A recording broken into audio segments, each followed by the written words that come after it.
Os trotskistas brasileiros aparecem um pouco mais à frente, né, no final da década de 1920. Começam a elaborar aí de uma maneira muito mais séria, né, uma teoria da Revolução Brasileira e, portanto, explorar as características fundamentais do desenvolvimento histórico brasileiro, né? Esses trotskistas já são diferentes do Partido Comunista porque eles contam com intelectuais de maior envergadura, né? Em primeiro lugar, nós vamos ter aí um dos mais importantes intelectuais brasileiros do século XX, que é o Mário Pedrosa, né?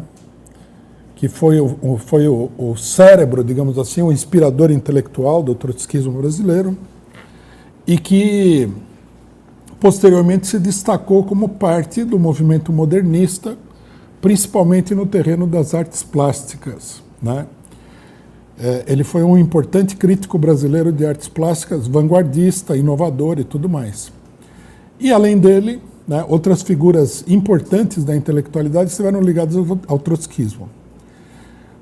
Porém, né, o trotskismo brasileiro da primeira fase teve uma vida curtíssima, né?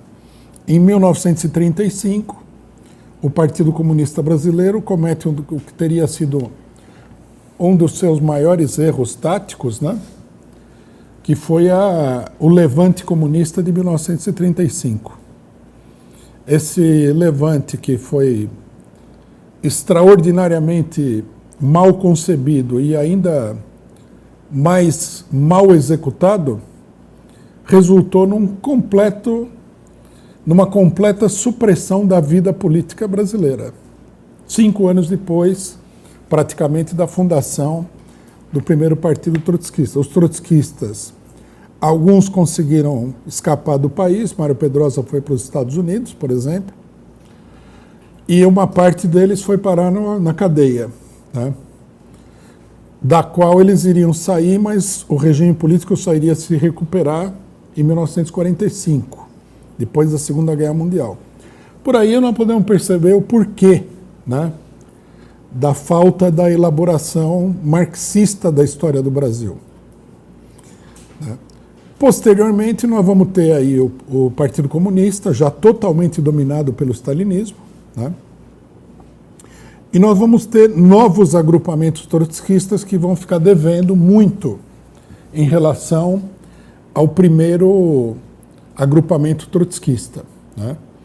Nós vamos ter um grupo efêmero, que vai ser construído por uma pessoa muito militante, mas sem nenhum conhecimento marxista, que foi o Hermínio Saqueta. E depois do desaparecimento do grupo do Saqueta, é a Quarta Internacional que tem a sua vez de entrar em crise, no começo da década de 1950, e o que vai dominar o trotskismo brasileiro vai ser o posadismo, que hoje em dia é conhecido apenas como uma organização folclórica, que falava de discos voadores e outras coisas extraordinárias como essas.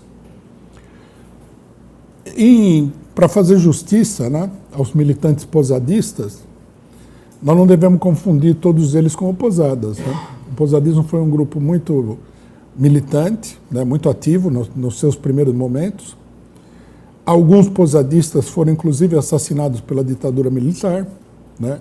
Eles existiram até depois da ditadura, acho que algum remanescente existe até hoje. Eram pessoas combativas e tal, e acabaram... uma parte, logicamente, acabou saindo do posadismo, né? Formaram-se, na época da ditadura, no final da ditadura militar brasileira, formaram-se outros grupos trotskistas, inclusive nós, né? O que viria a ser o PCO, que teve origem em alguns militantes, inclusive do posadismo. No entanto, aí ninguém elaborou nada, né?